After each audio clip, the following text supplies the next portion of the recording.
नमस्कार विद्यार्थी मित्रांनो. कालच्या आपल्या लेक्चरमध्ये आपण प्रकरण दुसरे धार्मिक आणि सामाजिक सुधारणा चळवळी हा घटक सुरुवात केलो.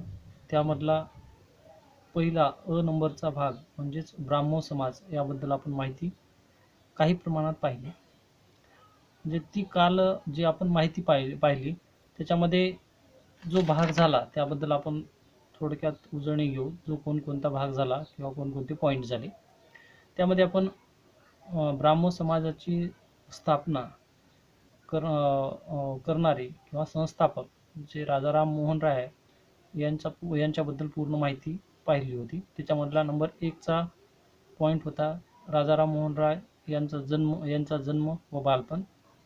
नंबर 2 शिक्षण. नंबर 3 नोकरी. नंबर 4 समाज व धर्म सुधारणा चळवळी. नंबर 5 आत्मीय सभेची स्थापना. नंबर 6 ब्राह्मो समाज. आणि नंबर 7 ब्राह्मो समाजाची स्थापना आणि सिद्धांत. या घटकांची आपण सविस्तरपणे माहिती पाहिली.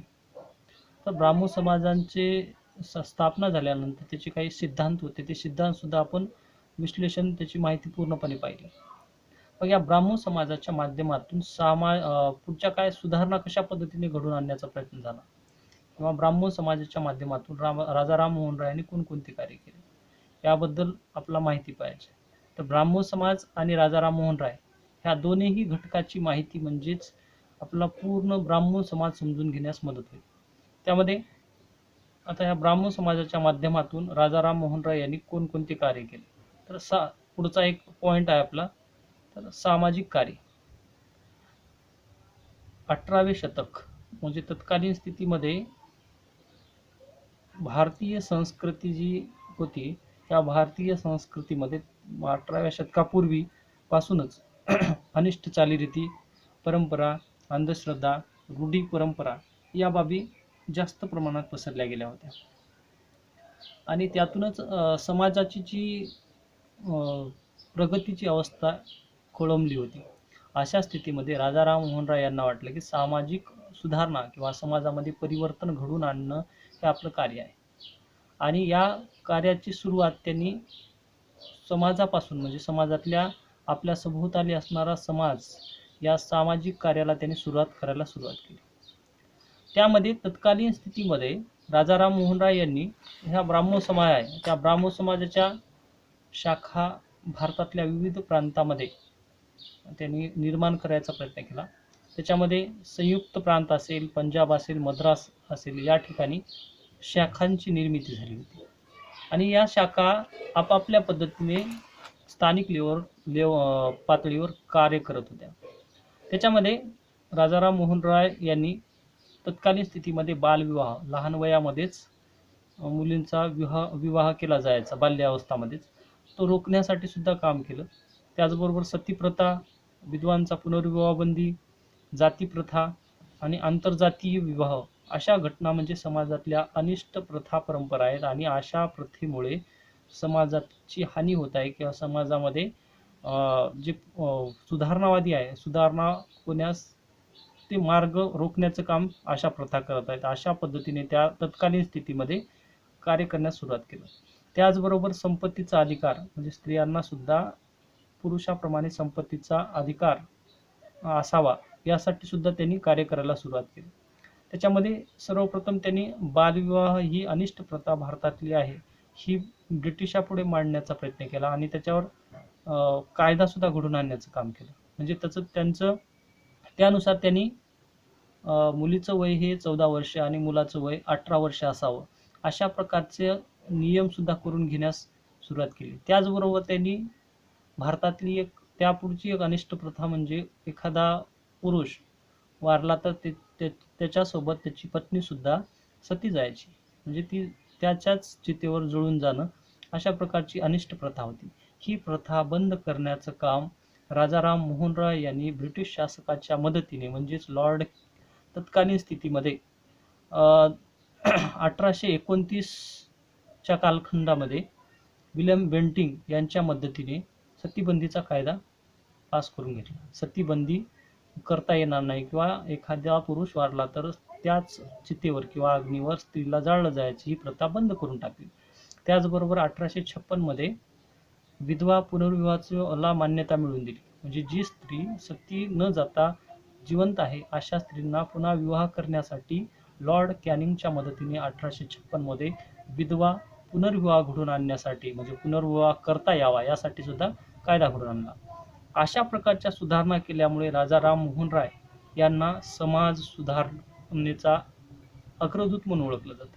अग्रदूत म्हणजे सर्वप्रथम समाजामध्ये सुधारणा घडवून आणण्यासाठी स्त्री असेल किंवा स्त्रियाबद्दल सुधारणा घडवून आणण्याचं काम, त्याबद्दल समाजातल्या अनिष्ट प्रथा परंपरा आहेत हे प्रखरपणे पुढे त्याचा विरोध करण्याचं काम समाज सुधारकांनी केलं आणि त्याच्यातला समाज अग्रदूत म्हणजे राजा राममोहन राय यांना ओळखलं जातं.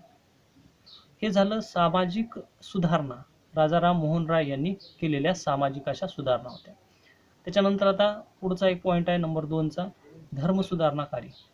राजा राममोहन राय हे ब्राह्मण समाजाच्या माध्यमातून सामाजिक तर सुधारणा घडून आणल्यात अशा पद्धतीच्या, पण सर्व धर्मसुधारणा कशा पद्धतीने घडून आणल्या तर हिंदू धर्मात तत्कालीन स्थितीमध्ये नरबळी प्रथा म्हणजे एखाद्या देवाला प्रसन्न करण्यासाठी एखाद्या व्यक्तीची बळी दिली जायची, त्याची हत्या केली जायची.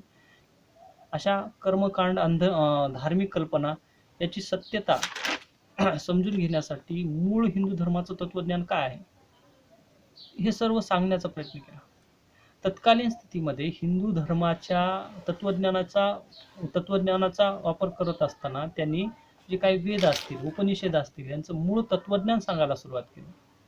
त्यांना बालपणापासून वैदिक धर्माचं माहिती पूर्णपणे होती आणि अशा स्थितीमध्ये त्यांनी हिंदू धर्माचं पुनर्जीवन करण्याचं काम केलं. म्हणजे हिंदू धर्माच्या मूळ जे तात्विक विचार आहेत हे सांगण्याचा प्रयत्न केला.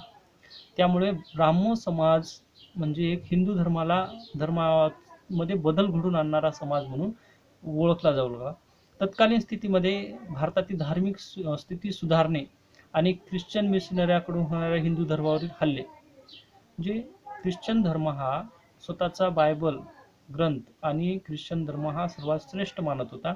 अशा प्रथा म्हणजे अशा पद्धतीचं जे हल्ले हिंदू धर्मावर होते, हिंदू धर्म म्हणजे धार्मिक अंधश्रद्धा, रूढी, परंपरा यांनी ग्रासलेला आहे. अशा प्रकारची जी ब्रिटिशांनी केलेली एक टीका ही पूर्णपणे काढून टाकणे किंवा त्याला प्रत्युत्तर देण्याचं काम राजा राममोहन राय यांनी केलं. म्हणजे धर्माच्या अनिष्ट प्रथा ह्या कशा पद्धतीने वाढल्या आणि ह्या अनिष्ट प्रथाच्या अगोदर कशा पद्धतीचं तत्वज्ञान हिंदू धर्माचं आहे हे पटवून देण्याचं काम धार्मिक सुधारणा चळवळीच्या माध्यमातून राजा राममोहन राय यांनी केलं. म्हणजे सामाजिक सुधारणा घडून आणल्या, त्याचबरोबर धार्मिक सुधारणा सुद्धा घडून आणण्याचं काम केलं. नंबर 3चा पॉईंट आहे शिक्षण व साहित्यिक कार्य. राजा राममोहन राय यांना अष्टपैलू व्यक्तिमत्व म्हणतात. सर्व क्षेत्रामध्ये त्यांनी आपल्या पद्धतीने काम करायचं काम आपल्या कार्यकौशल्याच्या बळावर त्यांनी काम केलं. त्यामध्ये शिक्षण व साहित्यिक कार्यामध्ये वयाच्या 15व्या वर्षापासून वैदिक धर्माचं तत्वज्ञान त्यांनी समजून घेतल्यानंतर पाश्चिमात्य शिक्षण कशा पद्धतीचं आहे हे सुद्धा समजून घेण्यास प्रयत्न करू लागले. त्यामध्ये राजा राममोहन राय यांना वाटले की वेद व उपनिषदाबरोबर इतर धर्माचं तत्वज्ञान सुद्धा आपण समजून घेतलं पाहिजे आणि हे तत्वज्ञान समजून घेणं म्हणजेच आपल्या समाजाला नवीन दिशा देणे. अशा प्रकारचं कार्य तत्कालीन स्थितीमध्ये केलं आणि हे करत असताना त्यांनी शिक्षणाची व्यवस्था निर्माण करण्याचा प्रयत्न केला. म्हणजे भारतामध्ये शिक्षण व्यवस्था वाढली, शिक्षण जर झालं तर जे तरुण वर्ग असेल किंवा सर्व जाती धर्मातील लोक सुशिक्षित होते, त्यांना नवीन नॉलेज मिळेल, नवीन असं ज्ञान मिळेल, अशा प्रकारचं तत्वज्ञान तत्कालीन स्थितीमध्ये समजायला लागलं. तर भारतीय समाजाला सुधारणा म्हणजे शिक्षणाच्या प्रभावामध्ये आणण्यासाठी तत्कालीन स्थितीमध्ये इसवी सन 1817 मध्ये त्यांनी वेदांत कॉलेजची स्थापना केली.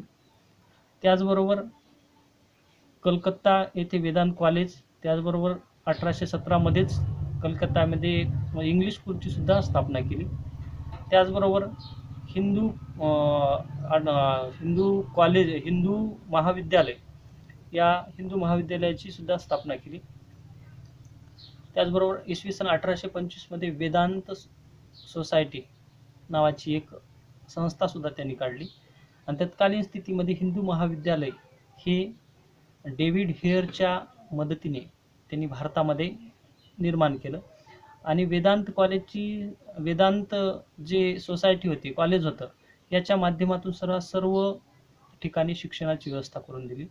आणि याचा मूळ उद्देश सर्व शिक्षण संस्थांचा उद्देश म्हणजे भारतीय संस्कृती व पाश्चिमात्य संस्कृती समजून घ्यायचं आणि स्वतःचा विकास साध्य करायचा. म्हणजे आतापर्यंत मी जो भाग सांगितला तो या सोसायट्या स्थापन करण्याचा उद्देश काय होता, तर हा उद्देश म्हणजे भारतातल्या जो तरुण वर्ग आहे याला सुशिक्षित बनवलं पाहिजे, त्याला भारतातील संस्कृती आणि पाश्चिमात्य संस्कृती या दोन्हीचा मध्ये काय फरक आहे, कोणकोणते तत्वज्ञान आहे हे समजून घेतलं पाहिजे आणि स्वतःचा विकास घडवून आणला पाहिजे.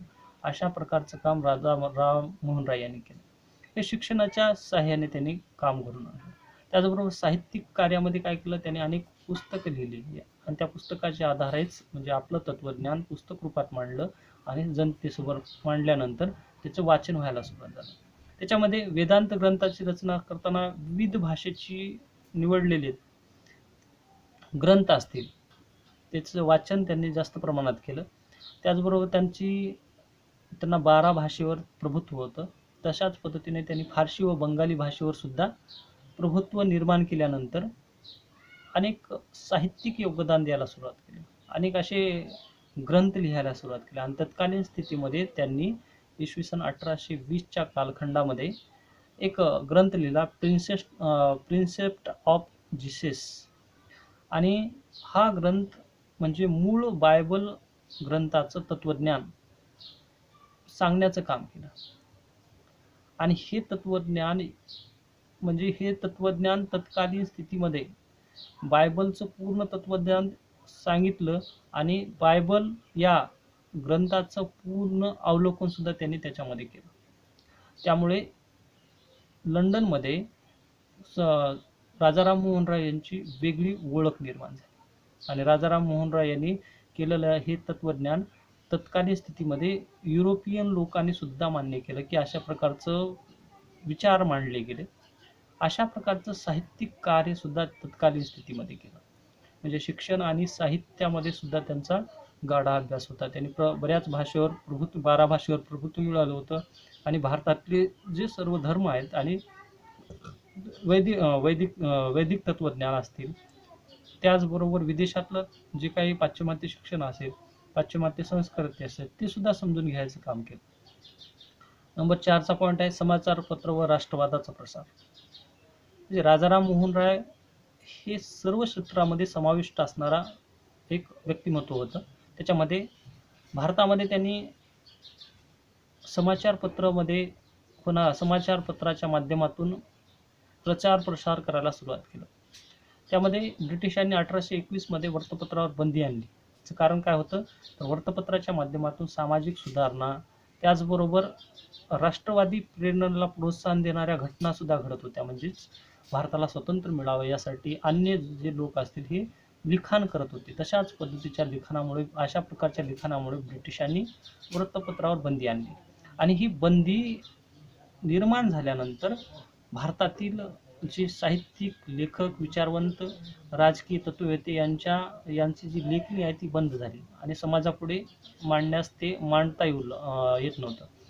पण ही बंदी आणल्यानंतर राजाराम मोहन राय यांनी 1835 मध्ये वृत्तपत्रावरील निर्बंध दूर करण्यासाठी कोर्टामध्ये याचिका दाखल केली. 1833 ते 35च्या कालखंडामध्ये याचिका दाखल केली आणि 1835 मध्ये वृत्तपत्रावरील निर्बंध असतील, वृत्तपत्र बंदीचा जो नियम होता तो उठवला गेला आणि पुन्हा एकदा समाचारपत्र म्हणजे जे वृत्तपत्र होतं हे सुरुवात झाली. त्याच्यानंतर या वृत्तपत्राच्या माध्यमातूनच त्यांनी 4 डिसेंबर 1821च्या कालखंडामध्ये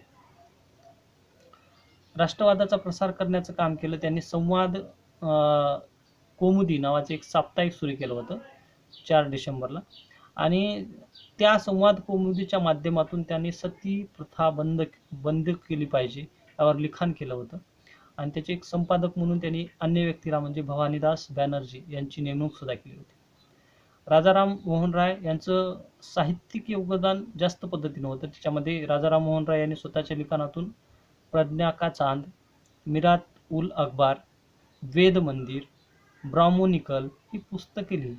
आणि या लिखाणातून समाजात बरोबर राष्ट्रवादाला सुद्धा त्यांनी एक प्रेरणास्थान दिलं. म्हणजे समाजातल्या अनिष्ट प्रथा परंपरा सुद्धा त्यांनी मांडण्याचं काम केलं आणि एक राष्ट्रवादाला प्रेरणा सुद्धा दिलं. म्हणजे समाचारपत्र जो 1821 मध्ये बंद झालं होतं त्याला पुन्हा एकदा चालना देण्याचं काम सुद्धा त्यांनी केलं होतं. नंबर 5चा पॉईंट आहे सतीप्रथेविरुद्ध आंदोलन. राजाराम मोहन राय यांनी भारतातील अनिष्ट प्रथा सतीप्रथा ही प्रथा बंद करणे हे मूळ उद्देश का समजत होता, तर राजाराम मोहन राय यांच्या कुटुंबातील जगमोहन राय यांचा मृत्यू झाल्यानंतर त्याची पत्नी ही सती गेली, मंजिरी राय नावाची सती गेली आणि या घटनेचा राजाराम मोहन राय यांना त्रास झाला. त्यांनी विल्यम बेंटिंग यांच्या मदतीने, ब्रिटिश अधिकारी विल्यम बेंटिंगच्या मदतीने 4 डिसेंबर 1829ला सतीबंदीचा कायदा म्हणजे सतीबंदीचा कायदा मंजूर करून घेतला आणि भारतातली जी अनिष्ट प्रथा खूप पूर्वीपासून चालू होती ही प्रथा परंपरा बंद झाली. त्यामुळे सतीप्रथा विरुद्ध आंदोलन करणारा पहिला जो काही समाज सुधारक अग्रदूत म्हणून राजाराम मोहन रायला ओळखले जाते. त्याच्यानंतर जातीभेद विरुद्ध लढा. ब्राह्मण समाजातील सर्व व्यक्ती सर्व जाती धर्मातील होते. ब्राह्मण समाजातले जे सर्व सदस्य होते जाती धर्मातील होते आणि या समाजातील लोकांनी जाती प्रथा मानणारे नव्हते. प्रत्येक सदस्य असेल ब्राह्मण समाजातला हा आपापल्या पद्धतीने विचार मांडण्याचा पूर्ण अधिकार त्यांना होता आणि ऐक्येश्वरवादाचा ते पुरस्कर्ते होते. म्हणजे ईश्वर एकच आहे, त्यामुळे जाती प्रथा ह्या बाबी ब्राह्मण समाजाला मान्य नव्हत्या. आता पुढचं एक राजाराम मोहन राय यांचं कार्य ब्राह्मण समाजाच्या माध्यमातून कायदा व न्याय संबंधी सुधारणा. नंबर 7 आहे. इसवी सन 1833 ते 35च्या दरम्यान वर्तपत्रावर बंदी जी आली होती ती उठवण्याचं काम सुद्धा त्यांनी केले. त्याचबरोबर भारतामधल्या आर्थिक व न्याय प्रणालीतील चुका मांडण्याचं काम, त्याचबरोबर शेतकऱ्याकडून अधिक प्रमाणात शेतसारा वसूल केला जायचा, हे शेतसारा बंद व्हावा, कमी प्रमाणात व्हावा, अशा प्रकारच्या भूमिका सुद्धा राजाराम मोहन राय यांनी घेतल्या. तत्कालीन स्थितीमध्ये भूमी कायद्याविरुद्ध म्हणजे जॉईंट सिलेक्ट कमिटीला निवेदन दिलं आणि शेतकऱ्याच्या ज्या हाल अपेक्षा असतील किंवा शेतकऱ्याचे प्रश्न असतील हे मांडण्याचं काम सुद्धा केलं. त्यांनी तत्कालीन स्थितीमध्ये जी ब्रिटिश कालच्या अगोदर फारसी भाषा ऐवजी इंग्रजी भाषा ही राजकारणाची भाषा असावी यासाठी सुद्धा समर्थन दिलं होतं ब्रिटिशांना. म्हणजे ब्रिटिश जी व्यवहाराची भाषा अगोदर जी होती त्याच्यामध्ये बदल करून इंग्रजी असावी असं सुद्धा मत मांडलं. हे झालं कायदा व न्याय संबंधी राजाराम मोहन राय यांचं कार्य. त्याच्यानंतर राजाराम मोहन राय यांचं इंग्लंडमधील कार्य काय होतं. नंबर 8चा पॉईंट आहे. तत्कालीन स्थितीमध्ये भारतातून विदेशात जाणं म्हणजे समुद्र पार करून जाणं म्हणजे एक अनिष्ट प्रथा मानली जायची किंवा त्या ठिकाणी गेल्यानंतर मृत्यू होईल अशा प्रकारची भीती भारतीय लोकांमध्ये होती. आणि इंग्लंडच्या धार्मिक न्याय समाजव्यवस्था पाश्चिमात्य शिक्षण या बाबीचा अंगीकार केल्यानंतर भारतात सुधारणा आपण सुद्धा घडून आणल्या पाहिजे हे राजाराम मोहन राय यांना तिथे गेल्यानंतर समजायला लागलं. जे धर्माच्या बाबतीत असतील, न्याय असतील, समाजव्यवस्था असेल, पाश्चिमात्य शिक्षण असेल, हे सर्व घटना घडामोडी त्या भारतामध्ये आपण लागू केल्या पाहिजे असं राजाराम मोहन राय यांना वाटलं. आता भारतात सुधारणा घडून आणायचं तर आपण काय केलं पाहिजे, तर तत्कालीन स्थितीमध्ये परिवर्तन घडून आणण्याचं काम त्यांनी इंग्लंडमध्ये पाहिलं आणि त्या ठिकाणच्या सर्व बाबीवरून समजायला लागलं. मग त्यांनी पुन्हा एकदा इंग्लंडला जाण्यासाठी निघाले. त्यावेळेस ब्राह्मण समाज जी संघटना किंवा एक समाजाची स्थापना केली होती त्याचं पूर्ण नेतृत्व द्वारकानाथ टागोर आणि पंडित रामचंद्र विद्या वागीस नावाच्या 2 व्यक्तीकडे दिलं आणि हे सोपून ते इंग्लंडमध्ये गेले. त्यांनी बायबलचं भाषेतील तत्वज्ञान आहे सोप्या भाषेमध्ये इसवी सन 1820 मध्ये प्रिन्सिप ऑफ जीजस नावाच्या एका ग्रंथामध्ये मांडलं. हा ग्रंथ मांडण्याचा उद्देश काय होता, तर सर्व भाषेचं म्हणजे हिंदू असेल, मुस्लिम असेल, म्हणजे इस्लाम धर्म असेल, हिंदू धर्म असेल, या सर्व धर्माचं सार एकच आहे आणि हे एकमेकाशी संलग्नित आहे हे मांडण्याचं काम सुद्धा केलं. आणि हा ग्रंथ इसवी सन 1823 मध्ये लंडनमध्ये जॉन डिगी हे त्यांचे एक सहकारी होते, त्यांच्या मदतीने प्रकाशित झाल्या. आणि हा ग्रंथ प्रकाशित झाल्यानंतर इंग्लंडमध्ये त्यांचं तत्वज्ञान समजून घेण्यास बऱ्याच जणांनी आवड दाखवली आणि सामान्य व्यक्तीला समजेल अशा भाषेमध्ये तत्वज्ञान मांडल्यामुळे राजाराम मोहन राय यांची ओळख इंग्लंडमध्ये सुद्धा झाली. म्हणजे आपल्या तत्वज्ञानाच्या माध्यमातून बायबल भाषेचं सुद्धा सोप्या भाषेमध्ये रूपांतर करण्याचं काम राजाराम मोहन रायांनी केलं. त्यामुळे त्यांची ओळख निर्माण झाली. पुढे त्याच ओळखीचा परिणाम म्हणजे काय झाला, भारतातील ज्या काही सुधारणा असतील, भारतामधल्या ज्या अडीअडचणी असतील, सामाजिक धार्मिक सुधारणा घडून आणण्यासाठी त्यांनी ब्रिटिश पार्लमेंटमध्ये जाऊन आपले प्रश्न मांडण्यास सुरुवात केली. हे प्रश्न कसे होते, भारतातल्या ज्या काही अडचणी असतील हे मांडण्याचं काम राजाराम मोहन राय यांनी करायला सुरुवात केली. म्हणजे आपल्या कर्तबगारीच्या बळावर किंवा आपल्या तत्वज्ञानाच्या बळावर बायबल भाषेचं रूपांतर केलं, जगामध्ये त्याची इंग्लंडमध्ये नोंद झाली, सर्वजण ओळख निर्माण झाली. पार्लमेंटमध्ये त्या ठिकाणी जाऊन भारताचे प्रश्न मांडण्याचं काम केलं. जे राजाराम मोहन राय हे एक व्यक्तिमत्व म्हणजे तत्कालीन स्थितीमध्ये भारतीयांना आणि भारतीयाबरोबरच जगाच्या तत्वज्ञानाला सुद्धा प्रोत्साहन देणारं व्यक्ती होते.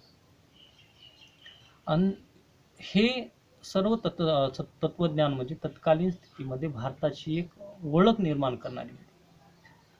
अशा स्थितीमध्येच राजाराम मोहन राय यांचा मृत्यू 27 सप्टेंबर, पुढचा पॉईंट आहे मृत्यू, तर 27 सप्टेंबर 1883 मध्ये ब्रिस्टॉल नावाचं शहर, या शहरामध्ये त्यांचा मृत्यू झाला. आणि जी ब्राह्मण समाज होता, हा ब्राह्मण समाजाचं पूर्ण नेतृत्व त्यांनी द्वारकानाथ टागोर आणि पंडित रामचंद्र विद्या वागीस यांच्याकडे सोपवलं होतं. आणि त्यांचा मृत्यू झाल्यानंतर त्यांनी कार्य करायला सुरुवात केली. थोडक्यात आपण 2 पॉईंट राहिले, त्या पॉईंटबद्दलही माहिती पाहू. त्याच्यामध्ये राजाराम मोहन राय यांना आधुनिक भारताचा जनक म्हणून ओळखलं जातं. कारण तर राजाराम मोहन राय यांनी त्यांना वेगवेगळ्या नावाने ओळख त्यांची होती. त्याच्यामध्ये राजाराम मोहन राय यांना आधुनिक भारताचा जनक म्हणतात. म्हणजे आधुनिक भारत निर्माण करण्यासाठी प्रेरणा निर्माण करणारा व्यक्ती. त्याच्यानंतर युगदूत, त्या युगातला नवीन असा संदेश देणारा दूत म्हणून त्याला सुद्धा ओळखले जाते. सामाजिक असेल, धार्मिक असेल, राजकीय असेल, या शैक्षणिक असेल, या सर्व बाबीचा प्रेरणा देणारा युगदूत म्हणून ओळखला जातो. त्याचबरोबर भारतीय समाज सुधारणेचा अग्रदूत, समाजामध्ये नवीन बदल घडून आणणारा व्यक्ती म्हणून त्याला अग्रदूत ओळखले जातात. त्याचबरोबर हिंदीमध्ये त्याला नवप्रभात का तारा म्हणून सुद्धा ओळखलं जातं. त्यांना राजा ही पदवी सुद्धा दिली होती.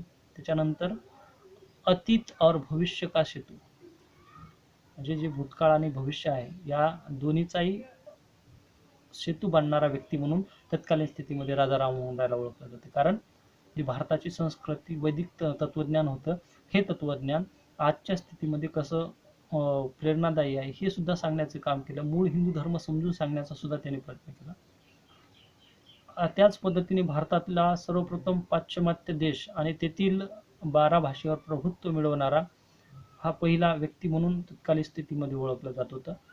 आणि त्याच्या कार्यामुळेच भारतामध्ये राजाराम मोहन राय यांच्या कार्यामुळेच भारतामध्ये सामाजिक सुधारणा घडायला सुरुवात झाली होती. ह्या अशा पद्धतीने भारताचा जो भारतीय आधुनिक भारताचा जनक म्हणून राजाराम मोहन रायला सुद्धा ओळखले जाते. आणि त्याच्यानंतर पुढचा पॉईंट आहे राजाराम मोहन राय यांच्या कार्याचे मूल्यमापन. तर राजाराम मोहन राय यांच्या कार्याचं मूल्यमापन करताना एवढी ही गोष्ट लक्षात येते की राजाराम मोहन राय यांना बहुआयामी व्यक्तिमत्व मानलं जातं. कारण त्यांनी मानवतावादी विचाराला प्रोत्साहन दिलं, ब्राह्मण समाजाची स्थापना केली, त्याचबरोबर स्वातंत्र्याचे पुरस्कर्ते म्हणजे भारतातले जे प्रश्न आहेत ते इंग्लंडच्या पार्लमेंटमध्ये मांडण्याचं काम केलं. शेतकरी असेल, कामगार असतील, यांचे प्रश्न सुद्धा मांडण्याचं काम केलं. वृत्तपत्राच्या माध्यमातून त्यांनी अनेक घटना मांडण्याचं काम केलं. त्याच्याबरोबर सनदशीर राजकीय आंदोलनाचे समर्थक म्हणजेच जे 1833 ते 33 मध्ये जे वृत्तपत्र बंद केलं होतं 1821 मध्ये, 33 ते 35च्या कालखंडामध्ये त्यांनी त्याच्यामध्ये सुधारणा घडवून म्हणजे वृत्तपत्रावरील बंदी सुद्धा उठवण्यासाठी राजकीय मार्गाने, सनदशीर मार्गाने काय केलं होतं तर आंदोलन केलं होतं. धर्मप्रवर्तक सुद्धा का म्हटलं जातं तर राजाराम मोहन राय यांनी जो भारतातला हिंदू मूळ धर्म आहे याचं तत्वज्ञान भारतीय समाजांना सांगण्याचं काम केलं. कारण काय होतं तर बायबल हा भाषेतला बायबल म्हणजे इंग्लंडची जी व्यक्ती बायबलचे तत्त्वज्ञान सांगण्याचा प्रयत्न करत होते आणि हिंदू धर्मावर हल्ले घडवून करण्याचे काम करत होते. म्हणजे हिंदूतले तत्त्वज्ञान धार्मिक अवडंबर, अंधश्रद्धा, रूढी परंपरा आणि वेडले अशा पद्धतीने मानत होते, कमी लेखत होते. त्यावेळेस त्यांनी स्वतःचा धर्म पटवून देण्याचं काम केलं. त्याच्यानंतर राजनीती तज्ज्ञ सुद्धा म्हटलं तर त्यांनी आपलं तत्त्वज्ञान इंग्लंडमध्ये बायबलचे रूपांतर आपल्या सोप्या भाषेमध्ये केलं आणि इंग्लंडच्या पार्लमेंटमध्ये त्यांनी स्वतःची ओळख निर्माण केली. इंग्लंडमध्ये स्वतःची ओळख निर्माण केली म्हणून त्यांना राजनीती तज्ज्ञसुद्धा म्हणून ओळखलं जातं. त्याचबरोबर त्यांना शिक्षण तज्ज्ञसुद्धा म्हणून ओळखलं जातं. कारण त्यांनी भारतामध्ये वेदांत कॉलेज जे असेल, त्याच्यानंतर कलकत्ता येथे वेदांत कॉलेज, त्याच्यानंतर हिंदू कॉलेज असेल, इंग्लिश स्कूलची स्थापना, अशा विविध काम केलं. त्यांनी पत्रकारितेच्या माध्यमातून संवाद कौमुदी नावाचं वृत्तपत्र स्थापन करून सतीप्रथा, अनिष्ट प्रथा भारतातल्या ज्या आहेत त्याच्यावर टीका केलं. तत्ववेता म्हणून सुद्धा त्यांना ओळखलं जातं. तत्ववेता का म्हणतात तर भारतातल्या सर्व धर्म असतील, त्याचबरोबर जगातले पाश्चिमात्य संस्कृती असेल यांचं तत्वज्ञान समजून घेण्याचा प्रयत्न त्यांनी केला आणि त्याच्यानुसार भारतामध्ये सुधारणा घडवून आणण्याचं काम केलं. म्हणूनच त्यांना बहुआयामी व्यक्तिमत्व म्हणून ओळखलं जातं. त्याचबरोबर समाज सुधारणेचा तो अग्रदूत म्हणजे सर्वात प्रथम समाजामध्ये सुधारणा घडवून आणण्यासाठी प्रोत्साहन देण्याचं काम राजाराम मोहन राय यांनी केलं होतं. ही सर्व माहिती म्हणजे राजाराम मोहन राय आणि ब्राह्मो समाजाबद्दल. तर राजाराम मोहन राय यांच्या मृत्यूनंतर म्हणजेच 1883 नंतर जी ब्राह्मो समाजाचे नेतृत्व होतं हे राजाराम मोहन राय यांच्यानंतर द्वारकानाथ टागोर व पंडित रामचंद्र विद्यावागीस यांच्याकडे आलेलं होतं. राजाराम मोहन राय यांनी इंग्लंडमध्ये जाताना त्यांच्याकडे सोपवलं होतं.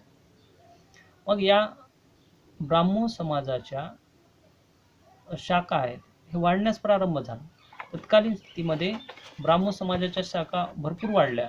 त्यामध्ये संयुक्त प्रांत असेल, पंजाब असेल, मद्रास असेल, यामध्ये ब्राह्मो समाजाच्या शाखा वाढल्या, विस्तार वाढायला सुरुवात झालं आणि यामध्ये सुरुवात झाल्यानंतर तत्कालीन स्थितीमध्ये द्वारकानाथ टागोरचा मृत्यू झाला आणि त्याच्यानंतर देवेंद्रनाथ टागोर हे त्यांचा जे मुलगा होता यांनी ब्राह्मो समाजाचे नेतृत्व त्यांच्याकडे आलं.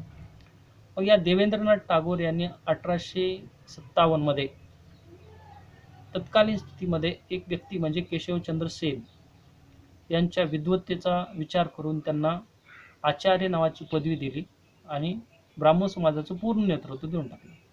म्हणजे द्वारकानाथ टागोरकडून ब्राह्मो समाजाचं नेतृत्व कोणाकडे आलं तर देवेंद्रनाथ टागोरकडे. देवेंद्रनाथ टागोरांनी केशवचंद्र सेन यांच्याकडे नेतृत्व सोपवलं आणि ते नेतृत्व सोपवल्यानंतर तत्कालीन स्थितीमध्ये केशवचंद्र सेन यांनी ब्राह्मो समाजाच्या शाखेमध्ये म्हणजे ते तत्वज्ञान सांगण्याचा प्रयत्न सुरू केला.